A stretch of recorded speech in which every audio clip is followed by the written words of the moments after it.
हाँ जी। तो आपने मेवाड़ का सिसोदिया वंश पढ़ लिया, गोहिल वंश पढ़ लिया। गोहिल वंश और सिसोदिया वंश दोनों में अंतर है या नहीं है? सिसोदिया वंश जो शुरू होता है वो राणा हम्मीर से शुरू होता है, जबकि गोहिल वंश जो शुरू होता है वो गुहियादित्य या गुहिलादित्य से शुरू होता है। आप बताएंगे कि ये गोहिल जो है वो मूलतः कहाँ के वंशज थे? गोहिल, वेरी गुड, वल्लभी गुजरात के रहने वाले थे। गुजरात तो अब बना है, लेकिन उस समय वल्लभी के नाम से जाना जाता था। क्लियर? नेक्स्ट देखें तो अपन पढ़ रहे हैं मारवाड़ का राठौड़ वंश। राठौड़ शब्द जब हमारे सामने आता है तो माना जाता है कि हमने हिंदी में तत्सम और तद्भव पढ़े हैं। तत्सम और तो राष्ट्रकूट जहां तत्सम शब्द है वहीं राठौड़ इसका तद्भव रूप है। क्लियर?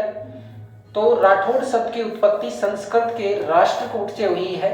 13वीं शताब्दी में राव सिंहा जो मारवाड़ आते हैं, कहां पर आते हैं? मारवाड़, और खेड़ नामक स्थान पड़ता था, बाड़मेर को अपनी क्या बनाए? राजधानी बनाया। अच्छा क्वेश्चन है। राठौड़ों ने इस क्षेत्र में आकर या मारवाड़ क्षेत्र में आकर मारवाड़ की सबसे पहली प्रारंभिक राजधानी राव सिंहा ने कौन सी बनाई थी? खेड़। खेड़ याद रखना है, उसमें मंडोर भी ऑप्शन मिल सकता है और उसमें भीनमाल जालोर भी ऑप्शन मिलेगा आपको। ठीक है, तो उसमें याद रखेंगे राव सिंहा ने जो राजधानी बनाई थी वो खेड़ बाड़मेर को बनाई थी। कुछ समय बाद इन्होंने भीलों से पाली क्षेत्र को क्या कर लिया? जीत लिया। और राव सिंहा जी को मारवाड़ के राठौड़ वंश का मूल पुरुष, आदि पुरुष या फिर संस्थापक, आदि पुरुष, मूल पुरुष या क्या कहते हैं? संस्थापक। यानी राठौड़ वंश का या मारवाड़ के राठौड़ वंश का संस्थापक कौन है? राव सिंहा। तो पहला शासक आपको स्वाभाविक रूप से याद रहेगा कौन है? राव सिंहा। बीठू गांव पाली से मिले लेख के अनुसार 1273 ईस्वी में सिंध के मुस्लिम लुटेरे से लड़ते हुए राव सिंहा वीर गति को क्या हुए? प्राप्त हुए। सिंहा मारवाड़ के छोटे भाग पाली के उत्तर पश्चिम में राज्य स्थापित कर पाए। मेरे को 1273 की एक सन और याद आती है मेवाड़ के साथ। 1273 कहें, 1270 कहें, कोई बताएगा? मेवाड़ में इस समय एक शासक हुआ करते थे तेज सिंह। तेज सिंह की पत्नी थी जैंतल देवी, और जैंतल देवी ने मेवाड़ का पहला चित्रित ग्रंथ श्रावक प्रतिक्रमण सूत्र चूर्णी जो चित्रकार कमल चंद्र के द्वारा चित्रित करवाया था। क्लियर? नेक्स्ट, जब जब भी इस तरह की कोई सन सेम आए तो उसको रिलेशन आप स्थापित करेंगे तो ऑटोमेटिक आपको याददाश्ती में बढ़ोतरी होगी। राठौड़ वंश की उत्पत्ति के संबंध में भी इतिहासकार एक मत नहीं है। भाटों की पोथियों में राठौड़ों को हिरण्यकश्यप की क्या बताया है? संतान बताया है। दयाल दास ने अपनी ख्यात में राठौड़ों को सूर्यवंशी बताते हुए ब्राह्मण भल्ला राव की क्या बताया? संतान बताया। इंपॉर्टेंट रूप से याद रखना है। तीसरा पॉइंट, मोहनोत नैरसी जोधपुर की ख्यात पृथ्वीराज रासो आदि में मारवाड़ के राठौड़ों को कहां से आना बताया है?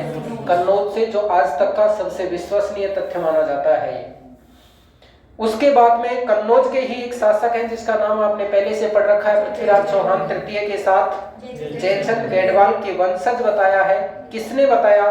कर्नल जेम्स टॉड और विश्वेश्वर नाथ रेव। कर्नल जेम्स टॉड को राजस्थानी इतिहास के पिता और घोड़े वाले बाबा के नाम से भी जाना जाता है। कर्नल जेम्स टॉड मूलतः इंग्लैंड के हैं। यहाँ पर ईस्ट इंडिया कंपनी में एक सैनिक के रूप में भर्ती होकर भारत आते हैं और भारत में पश्चिमी एवं मध्य भारत का पॉलिटिकल एजेंट बनकर जब ये यहाँ पर आते हैं तो राजस्थान की रियासतों को भ्रमण करते हैं, राजस्थान की रियासतों का घोड़े पर बैठकर, इसलिए इन्हें घोड़े वाले बाबा के नाम से जाना जाता है। इन्होंने 2 पुस्तक लिखी है। 2 पुस्तकों में सबसे पहली पुस्तक है the annals and antiquities of Rajasthan, 1829 में इसका प्रकाशन होता है।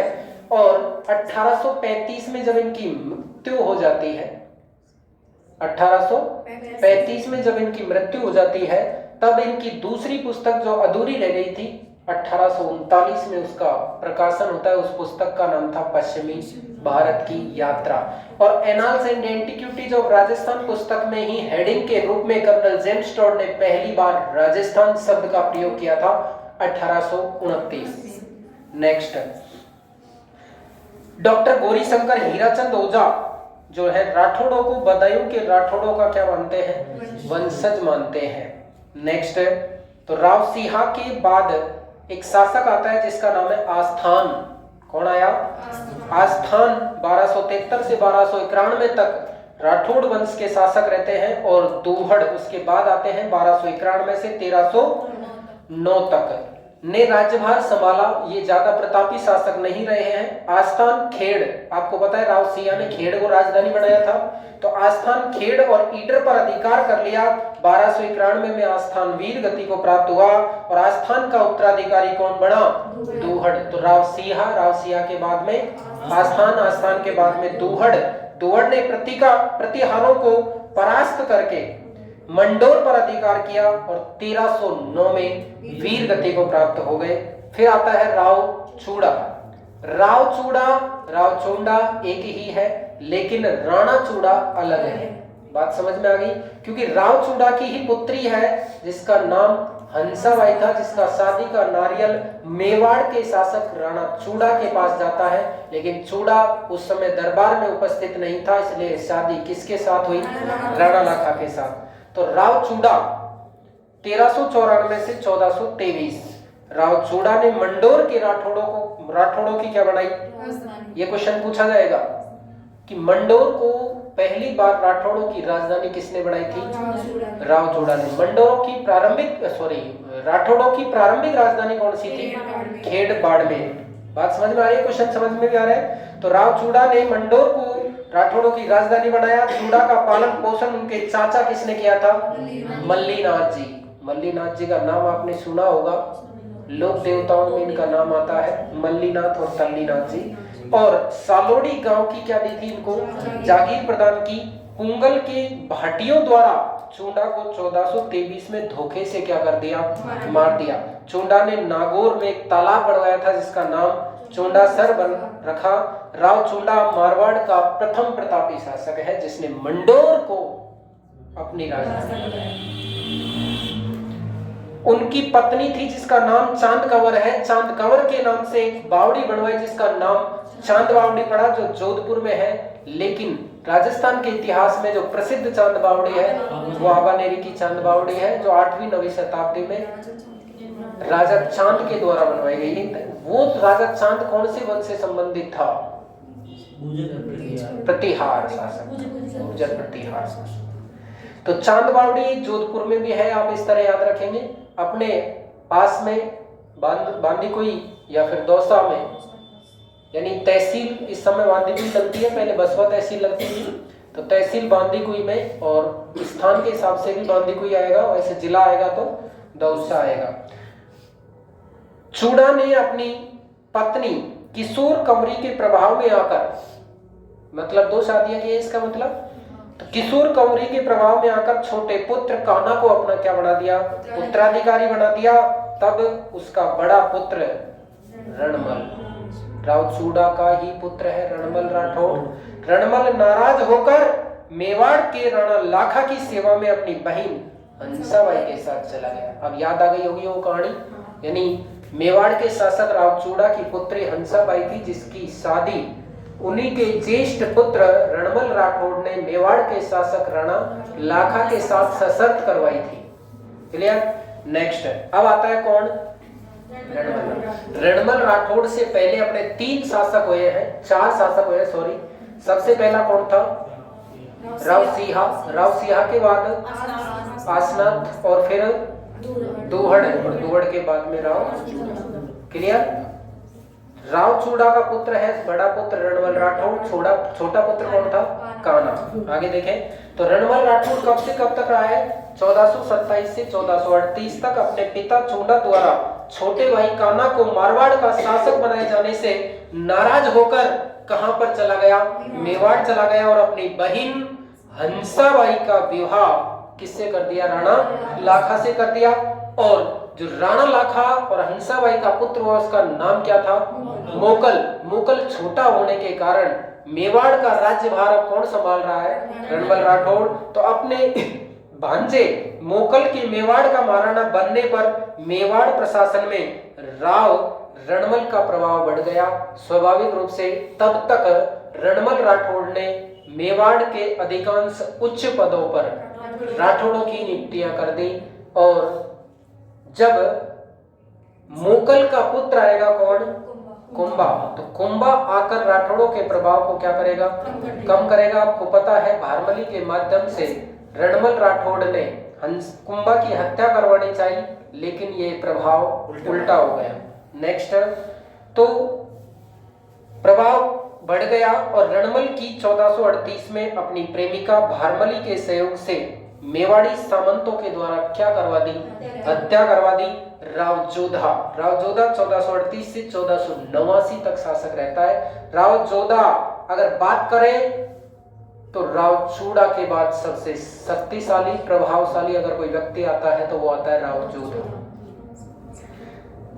राव जोधा मारवाड़ के रणमल राठौड़ का ही क्या है, पुत्र है, यानी राव चूड़ा का पोता है।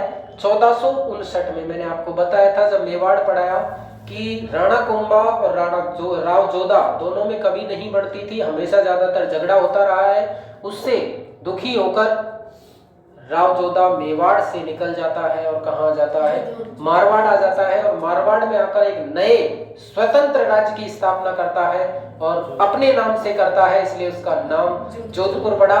जोधपुर नगर की नींव भी राव जोधा ने रखी और जोधपुर में मेहरानगढ़ दुर्ग का निर्माण भी राव जोधा ने करवाया। तो राव जोधा मारवाड़ के रणमल राठौड़ का पुत्र है। 1459 में जोधपुर नगर की स्थापना की। ध्यान रखें, जस्ट 100 साल बाद किसकी स्थापना करेंगे, उदयपुर की स्थापना करेंगे, यानी 1559 में। राव जोधा ने चिड़िया टूक पहाड़ी पर जो दुर्ग बनवाया उस दुर्ग का नाम क्या है, मेहरानगढ़ दुर्ग है, जिसे कागमुखी गढ़ चिंतामणि चिड़िया टूक गढ़ के नाम से जाना जाता है। इसी दुर्ग में आपको पता होना चाहिए रानीसर, पदमसर तालाब है और एक गुलाब खां का बच्चा। ठीक है। 1452-53 में हंसाबाई के प्रयासों से जोधा और कुंभा के बीच में एक संधि हुई थी, जो कौन सी थी, आवल बावल की, जो मेवाड़ और मारवाड़ राज्य की सीमा का क्या करती थी, निर्धारण। राव जोधा ने मेहरानगढ़ यानी मयूर ध्वजगढ़ गढ़ चिंतामणि किले के भीतर राठौड़ों की कुलदेवी नागणेची माता का क्या बनवाया, मंदिर बनवाया। और राव जोधा की पत्नी थी जिसका नाम जसमा दे, उन्होंने जोधपुर में राणेसर नाम का तालाब बनवाया। उसके बाद में आता है राव सातल देव। राव सातल देव को आपको याद आराम से रख सकते हैं। इसके समय एक ऐतिहासिक घटना होती है, आपको पता होना चाहिए। घटना क्या होती है घटना क्या होती है कि एक अजमेर का शासक था जिसका नाम मल्लू खां था। मल्लू खां का एक सेनापति था जिसका नाम घोड़ले खां था।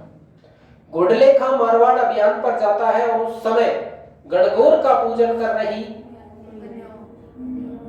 140 लड़कियों को, कन्याओं को बंदी बनाकर ले आता है। राव सातल देव इस बात को सहन नहीं कर सके।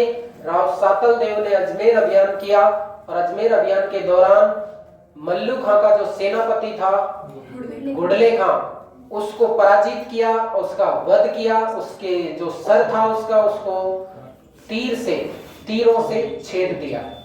और मल्लू खां की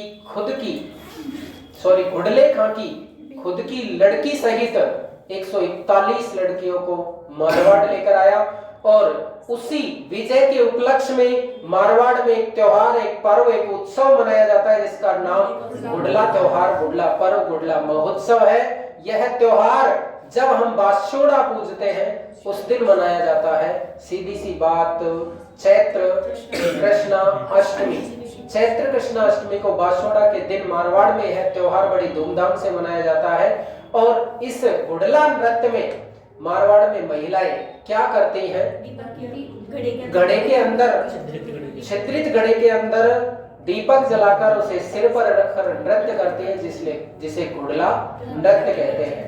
तो अब आप सातल देव को पढ़ेंगे कि राव सातल देव 1492 में पीपाड़ नागौर के युद्ध में अजमेर के मल्लू खां को क्या करते हैं? परास्त करते हैं और उनकी क्या हो जाती है? मृत्यु।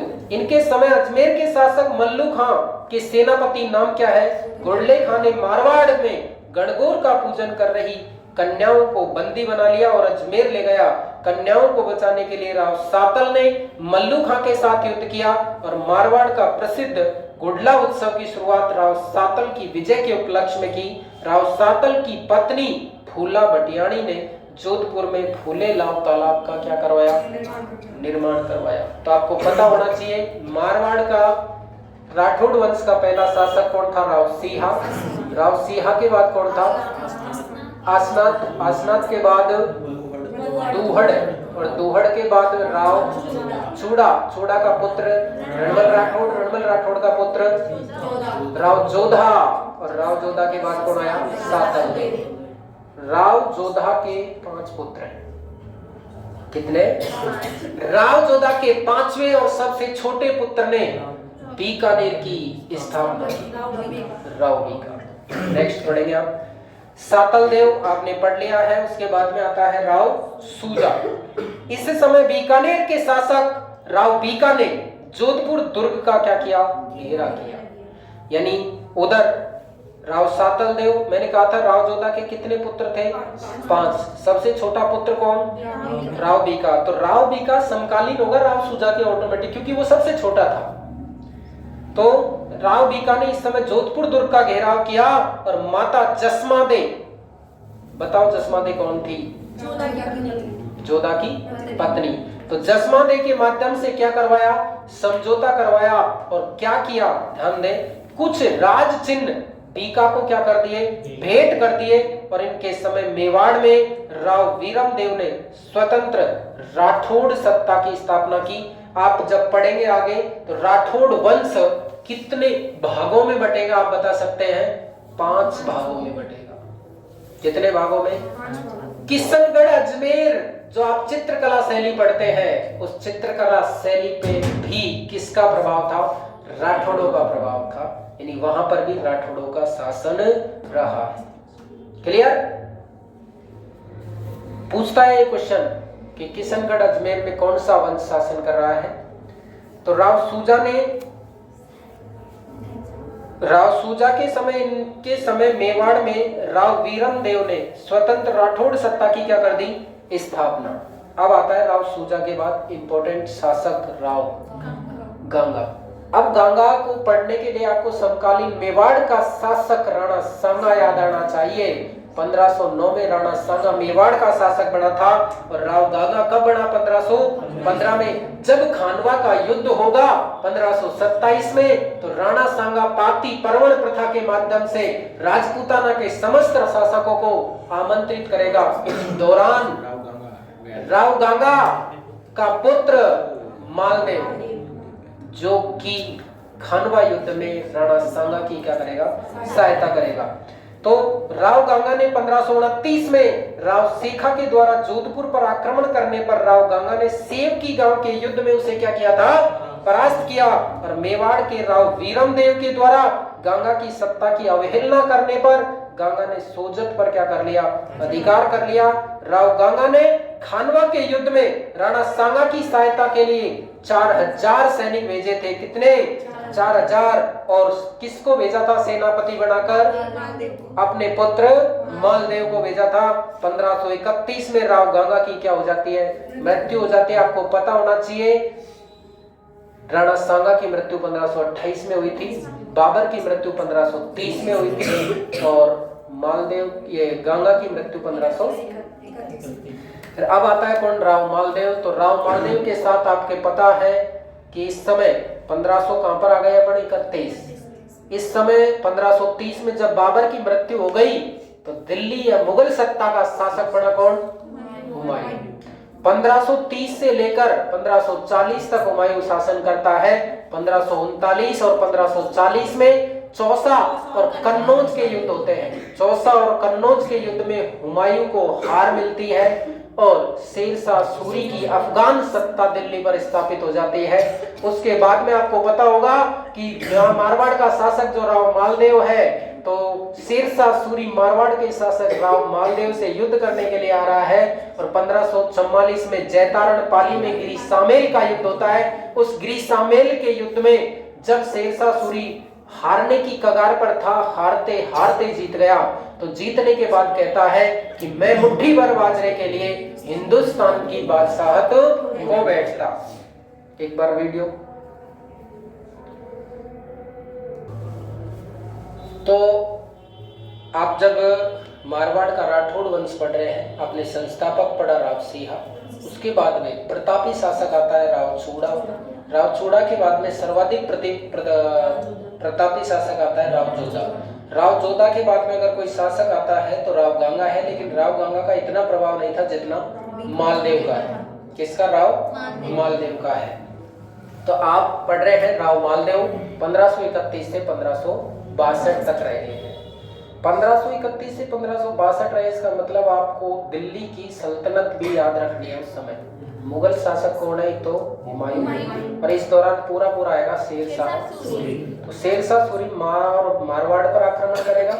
जैतारण पाली गिरे सुमेल का युद्ध आपको पता होना चाहिए। जैतारण पर अधिकार करने के बाद अफगान सत्ता आ गई थी यहाँ पर, लेकिन 1545 में शेरशाह सूरी कालिंजर अभियान करता है और उस कालिंजर अभियान के दौरान क्या करता है कि शेरशाह सूरी के जो सेनापति हैं, सेना है, वो कालिंजर किले को ध्वस्त करने की पूरी तैयारी कर लेती है। चारों तरफ घेराव कर दिया, रात को ही घेराव कर दिया, लेकिन शेरशाह सूरी को विश्वास नहीं था, तो वो स्वयं अभियान करने से पहले चेक करने के लिए चला जाता है और जो बम बनाते हैं ना, एक उक्का नामक बम बना रखा था इन्होंने, उक्का।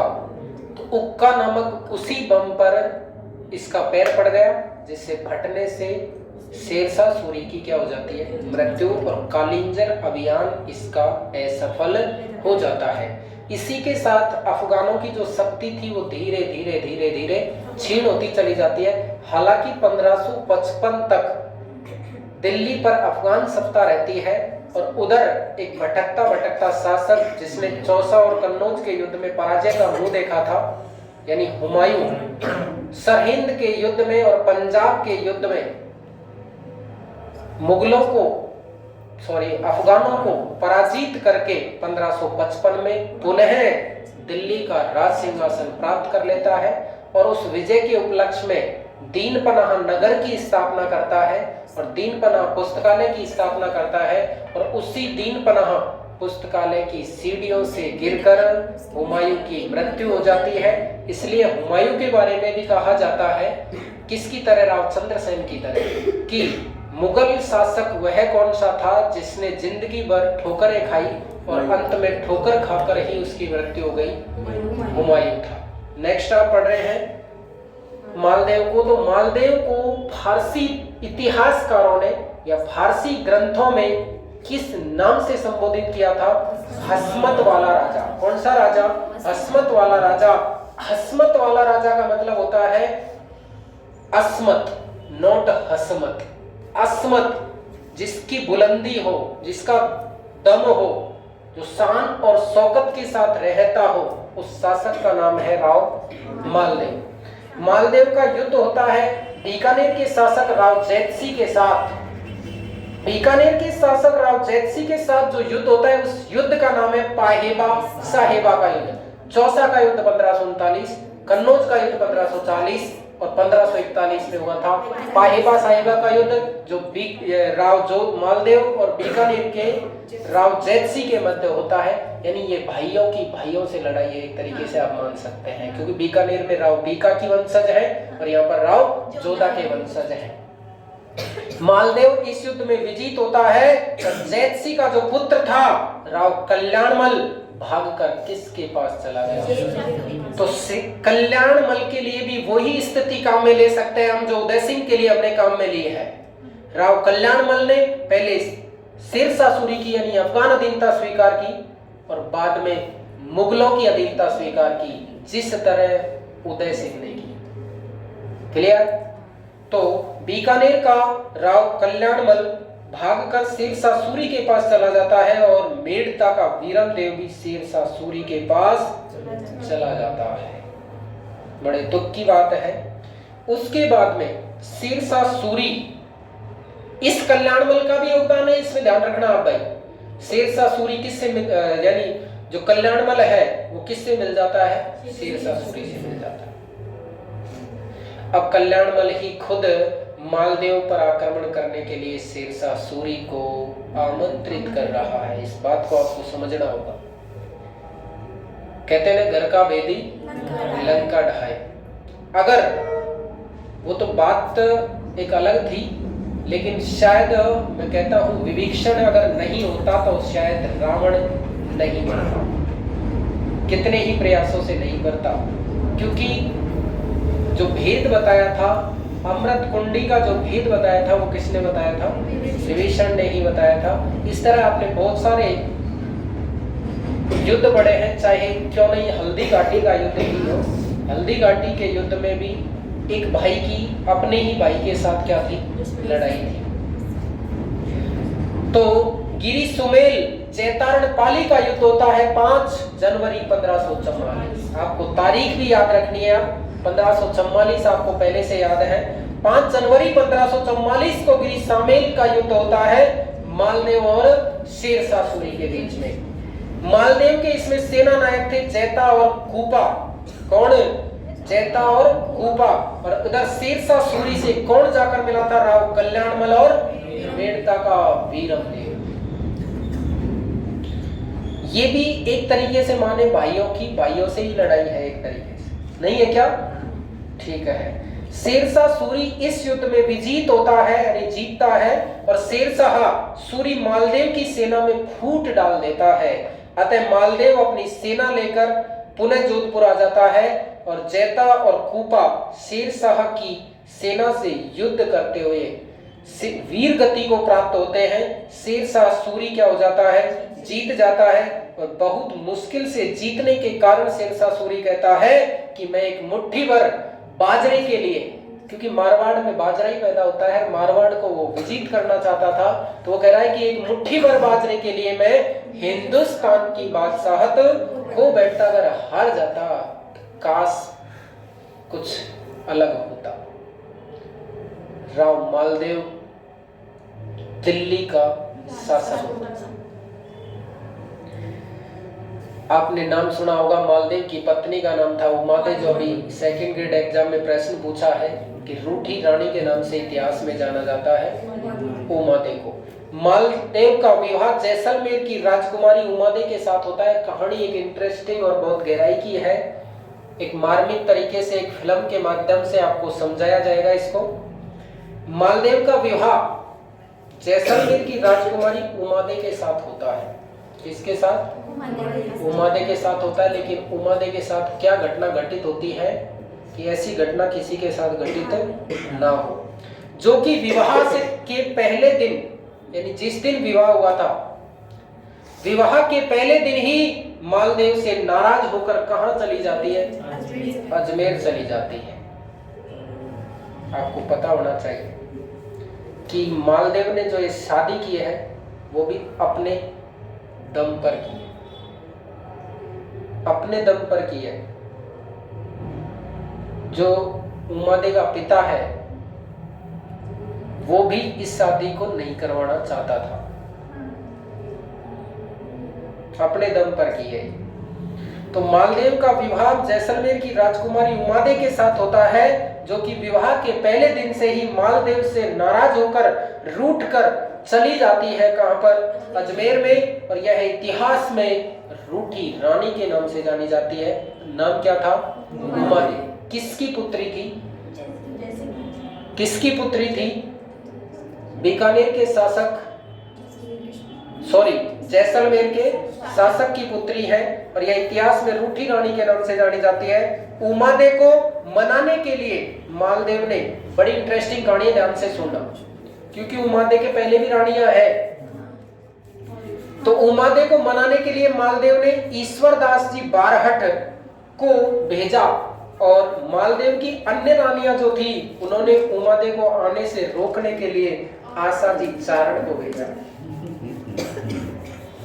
अन्य रानियां तो ये चाहती है कि अगर ये यहाँ पर आ गई तो हमारा प्रभाव खत्म हो जाएगा, और राव मालदेव इसको लाना चाहता था।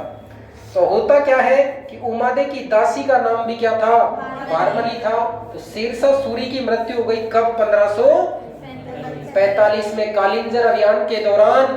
के बाद में मालदेव ने जोधपुर पर पोकरण, फलोदी, मेड़ता, जालोर, कोटड़ा और बाड़मेर पर क्या कर लिया? अधिकार कर लिया। और 1557 में हरमाड़ा के युद्ध में मालदेव ने मेवाड़ के राणा उदय सिंह को क्या किया था? परास्त किया था। मालदेव ने किसको परास्त किया? उदय सिंह को परास्त किया। और 1562 में मालदेव की क्या हो जाती है? मृत्यु हो जाती है। मालदेव ने जोधपुर गढ़ के कोटे के साथ रानी सरकोट और शहर पना बनवाया। ये इंपॉर्टेंट लगा लेना। रानी सरकोट और शहर पना की स्थापना किसने की थी? राव मालदेव ने। नागौर दुर्ग का जीर्णोद्धार करवाया। अजमेर के तारागढ़ दुर्ग में पानी की क्या करवाई? व्यवस्था करवाई। और राव मालदेव को अपने पिता गंगा की हत्या के कारण मारवाड़ का क्या कहते हैं? पितृहंता कहते हैं। तो मारवाड़ का पितृहंता कौन था? गंगा। मेवाड़ का पितृहंता कौन था? उदा। और चौहान वंश का पितृहंता जगदेव राव जग्गा। अब आपको पता होना चाहिए मालदेव का ही पुत्र आता है जिसका नाम राव चंद्रसेन है। इसके साथ में आपको पता होना चाहिए राव चंद्रसेन का एक भाई है जिसका नाम उदय सिंह है। एक भाई है जिसका नाम राम है। और 1570 के नजदीक हम पहुंच चुके हैं। 1570 में अकबर ने नागौर दरबार का क्या किया? आयोजन करवाया। उस नागौर दरबार के आयोजन का एकमात्र उद्देश्य था राजपूतों को अपनी अधीनता स्वीकार करवाना। उस नागौर दरबार के दौरान राव चंद्रसेन भी और राम भी उस दरबार में उपस्थित थे। मोटा राजा उदय सिंह भी उपस्थित था। ध्यान रहे राव चंद्रसेन ने इस दरबार में अपनी उपस्थिति तो दी लेकिन अधीनता स्वीकार नहीं की। तो ध्यान दें 1562 से लेकर 1581 तक राव चंद्रसेन है। 1562 है तो 1572 भी इसके अंदर आएगा। 1572 में राज्याभिषेक भी होगा किसका? महाराणा प्रताप का। 1576 में हल्दी घाटी का युद्ध भी होगा। तो राव चंद्रसेन को मारवाड़ का क्या कहेंगे हम? प्रताप कहेंगे। प्रताप का अग्रगामी, प्रताप का अग्रज, मारवाड़ का भूला बिसरा राजा, विस्मृत नायक और प्रताप का पथ प्रदर्शक कहा जाता है किसको? राव चंद्रसेन को। राव चंद्रसेन को अपने दो बड़े भाइयों राम और उदय सिंह के विरोध का क्या करना पड़ा? सामना करना पड़ा। क्यों? क्योंकि राम और उदय सिंह दोनों अकबर के साथ मिल गए थे, अधीनता स्वीकार कर ली थी। आपको पता होगा कि राव उदय सिंह ने अपनी पुत्री का विवाह भी किया था। ध्यान दें। तो राव चंद्रसेन को अपने दो भाइयों का विरोध का सामना करना पड़ा। राव मालदेव ने अपने दो ज्येष्ठ पुत्रों राम और उदय सिंह को उत्तराधिकारी ने बनाकर किसको बनाया था? राव चंद्रसेन। मां का नाम स्वरूपा देवी है। पिता का नाम क्या था? मालदेव। मालदेव की मृत्यु के बाद 31 दिसंबर 1562 को इनका क्या होता है? राज्याभिषेक होता है। और आपको पता होना चाहिए 1562 में अकबर नागौर घूमने आया और अकबर को नागौर क्या आ गया? पसंद आ गया।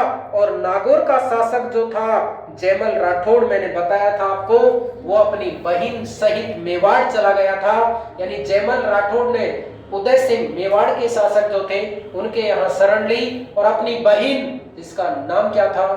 फूल कंवर, जिसकी शादी किसके साथ कर दी? फत्ता सिसोदिया के साथ कर दी। तो 1562 में अकबर नागौर आया और अकबर को नागौर पसंद आ गया।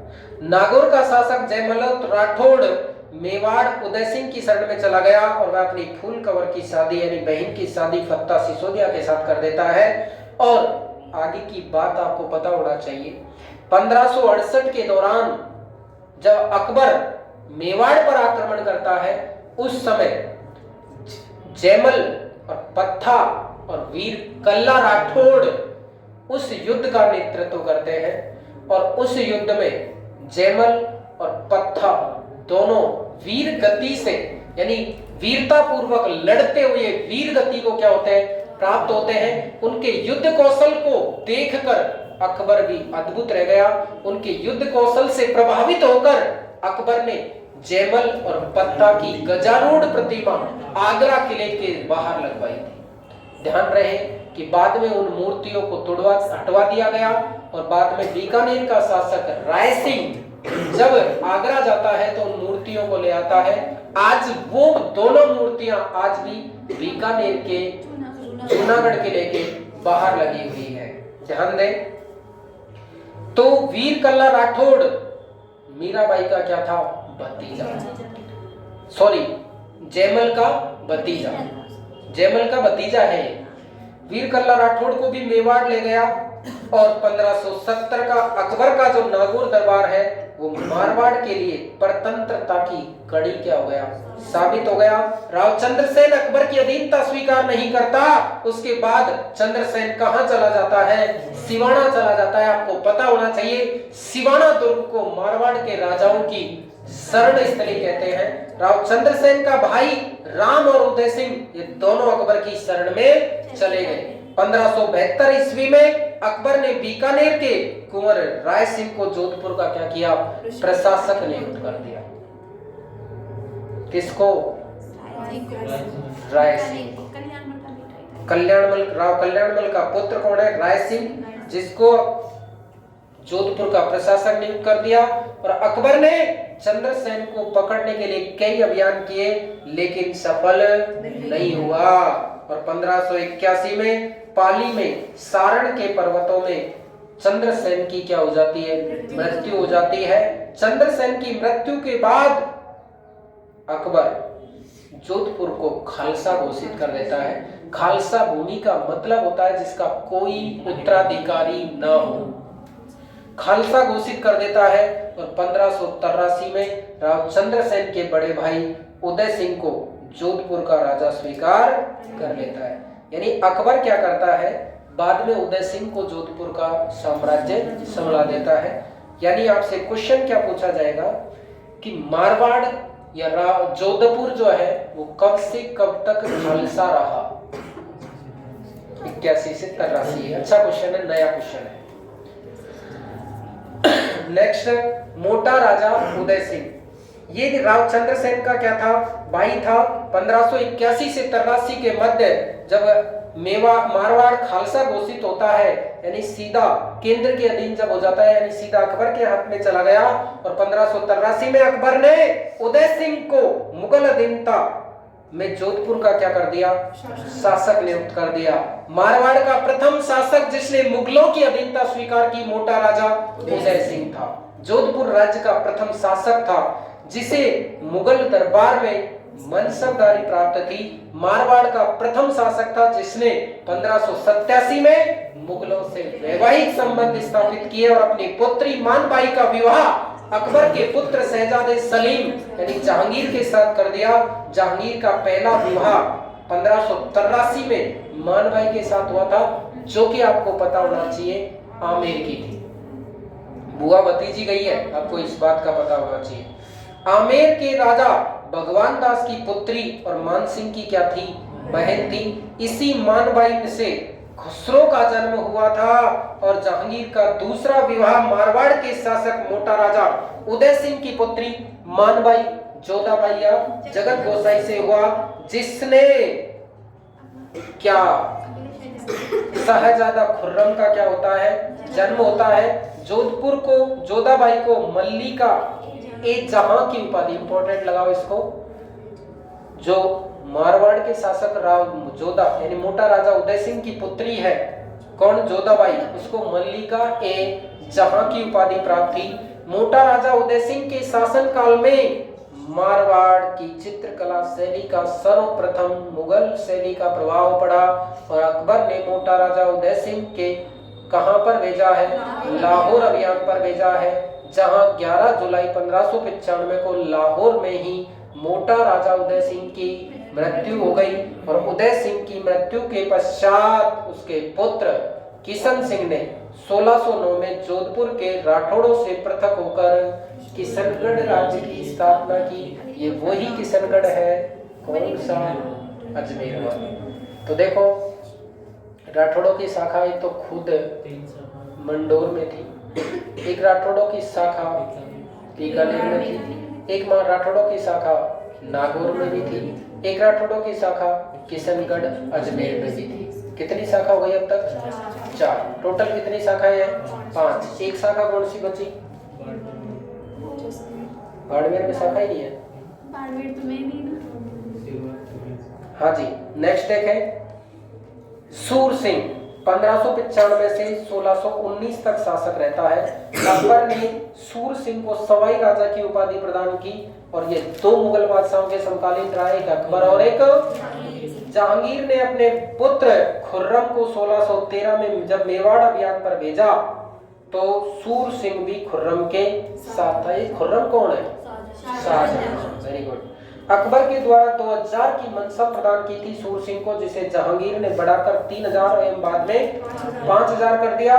सूर सिंह जब जोधपुर की आंतरिक व्यवस्था को सुधारने में व्यस्त था तब 15 अक्टूबर 1605 को अकबर की क्या हो जाती है? मृत्यु हो जाती है। उसके बाद में शासक कौन आता है? गज सिंह। गज सिंह एकमात्र एक ही क्वेश्चन याद रखना है आपको इसका। गज सिंह का एक ही क्वेश्चन है, क्या उपाधि थी इसको? किसकी? दल थंबन की। दल यानी होता है कीचड़, होता है ना दलदल, कीचड़, और कीचड़ में थम गया कौन? हाथी। हाथी कीचड़ में थम गया तो गज सिंह किसमें थम गया? कीचड़ में। तो गज सिंह को किसकी उपाधि थी? दल थंबन की उपाधि थी। ध्यान दें, तो जहांगीर ने 1621 में गज सिंह को राजा एवं दल थंबन की उपाधि दी। गज सिंह ने अपनी पासवान, जिसका नाम क्या था? अनारा बेगम के कहने पर अपने बेटे जसवंत सिंह को भावी उत्तराधिकारी घोषित मनोनीत करवा लिया। दासी पुत्र है इसका मतलब ये पासवान का ही तो बेटा है। कौन? जसवंत सिंह, जिससे रुष्ट होकर इसका बड़ा पुत्र, बड़ा प्रतापी शासक है, नागौर आ जाएगा। कहां पर आ जाएगा? अमर सिंह नाराज होकर शाहजहां के दरबार में चला गया। अमर सिंह को शाहजहां ने कौन सा परगना दिया? तो नागौर के राठौड़ वंश का संस्थापक अमर सिंह था। 5 शाखाएं समझ में आ गई है। इनके समय ही 1627 में जहांगीर की भी क्या हो जाती है? मृत्यु। और गज सिंह ने अपनी बहन मनभावती का विवाह किससे किया था? शाहजहां से कर दिया। गज सिंह की मृत्यु आगरा में 1638 में हुई। तो गज सिंह के समय गुण भाषा चित्र किसने लिखा? हेम कवि गज गुण रूपक किसके दास के द्वारा लिखा गया? केशव दास के द्वारा। अब आपको पता होना चाहिए, एक ये नागौर का शासक है अमर सिंह। अमर सिंह इतना शक्तिशाली, बलशाली और प्रभावशाली शासक है कि एक बार क्या होता है, जब अकबर के दरबार में ये था, अकबर का ही चल रहा है क्या? कितना है? शाहजहां का। तो शाहजहां के दरबार में जब था तो इसका एक कोई सेनापति, इसका कोई साला लगता था, नाम तो मेरे को याद नहीं है। अर्जुन गौड़। अर्जुन गौड़ नाम का एक व्यक्ति है जो इसका साला लगता था शाहजहां का। तो बड़े दरबार में वो अर्जुन गौड़ इसको अपमानित करता है। किसको? अमर सिंह को। उस समय अमर सिंह को गुस्सा आता है और अर्जुन गौड़ अपने मुंह से इतना ही निकालता है कि वो कहने की कोशिश कर रहा था गंवार, गै निकाला था, केवल मुंह से गै निकाला। इतने में तो अमर सिंह ने वार कर दिया और उसको गंवार बना दिया। वार करके और उसी समय उसी दरबार में, शाहजहां के दरबार में, उसके साले का क्या कर दिया? वध कर दिया। मुगल शासक भी देखते, खड़े खड़े देखते रह गए। उस समय बोलता है, उस की हिम्मत तो देखो उस समय की। और क्या होता है, इतना सड़की था कि नागौर के बीच में और बीकानेर के बीच में, नागौर के क्षेत्र में एक बेल उग जाती है और वो बेल कहां पर चली जाती है? बीकानेर राज्य की सीमा में चली जाती है। उसमें एक तरबूज आता है, उस तरबूज को तोड़ने को लेकर एक लड़ाई हो जाती है।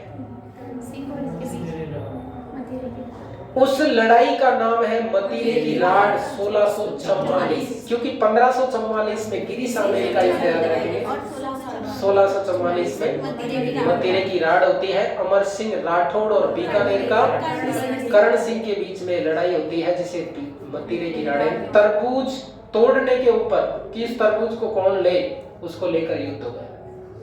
सनकी आदमी था, प्रतिभा मतलब प्रभावशाली था, तेजस्वी था, ओजस्वी था, लेकिन बात पर पक्का रहने वाला था। आगे देखें आप कि इसने अपने छोटे भाई जसवंत सिंह को शासक बना देने पर अपने पिता गज सिंह से रुष्ट होकर मुगल बादशाह शाहजहां की सेवा में चला गया। शाहजहां के रक्षा मंत्री सलावत खां के द्वारा अमर सिंह को क्या कहा? गंवार। नाम क्या था? सलावत खां। तो सलावत खां के द्वारा जब अमर सिंह को गंवार कहा, कहकर अपमान किया जाने पर अमर सिंह ने भरे दरबार में शहादत खां की गर्दन काट दी। और अमर सिंह को क्या कहा जाता है इसी कारण? कटार का धनी। किस राठौड़ शासक को कटार का धनी कहा जाता है? अमर सिंह। अमर सिंह को। अमर सिंह का वो जो साला था ना, अमर सिंह का था, अर्जुन गौड़, इसकी भी हत्या की थी। महाराजा गज सिंह की मृत्यु के बाद शाहजहां ने अमर सिंह को क्या बनाया? राजा घोषित कर दिया। मतीरे की राड आपको जैसे कि बताई 1644। में अमर सिंह नागौर, अमर सिंह जो शासक था नागौर का कौन सा गांव पड़ता था? जोगड़िया गांव। करण सिंह के तरफ खिलवा गांव। इस युद्ध में भी कौन जीता था? अमर सिंह जीता था। ऐसी लड़ाई तो होती रहती है अपने दौड़ों पर, खूब होती है। लाइव तो नहीं देखी, लेकिन मैंने सुनी जरूर है। सर गांव में देख ली होगी 2-3 बार। हाँ, इसको लेकर हुई है, अभी थोड़े दिन पहले ही हुई थी। उसको लेकर आपस में अब आवाजाही वगैरह सब बंद है। हाँ, महाराजा जसवंत सिंह, अपनी क्लास तो चल रही है ना? महाराजा जसवंत सिंह, क्या इंटरेस्टिंग कहानी आती है, आपको पता होना चाहिए। आपको बता ही रखा है, 2 युद्ध आपने पढ़ रखे हैं, बहुत अच्छे हैं, धर्मत का युद्ध और दोराई का युद्ध। उस धर्मत और दोराई के युद्ध में जसवंत सिंह शाही सेना यानी शाहजहां की सेना यानी दारा सिखों की सेना का साथ देता है। और जब धर्मत के युद्ध में औरंगजेब जीत जाता है और उस शाही सेना का सेनापति तो जसवंत सिंह कर रहा था, और जसवंत सिंह जब लौटकर वापस आता है तो इनकी जो पत्नी थी जसवंत ने जोधपुर के किले के दरवाजे बंद करवा दिए और कहलवा भिजवाया कि या तो राजपूत युद्ध जीत कर आते हैं या युद्ध में मर मिलते हैं। वो भी रानी थी। उसके बाद में वो दूसरे युद्ध में सेनापति के रूप में जाता है। दोराई के युद्ध में यानी अजमेर में हुआ था, उस युद्ध में भी वो हार का सामना करता है। इसके बाद यानी दोनों युद्धों में धर्मत और दोराई में कौन जीतता है?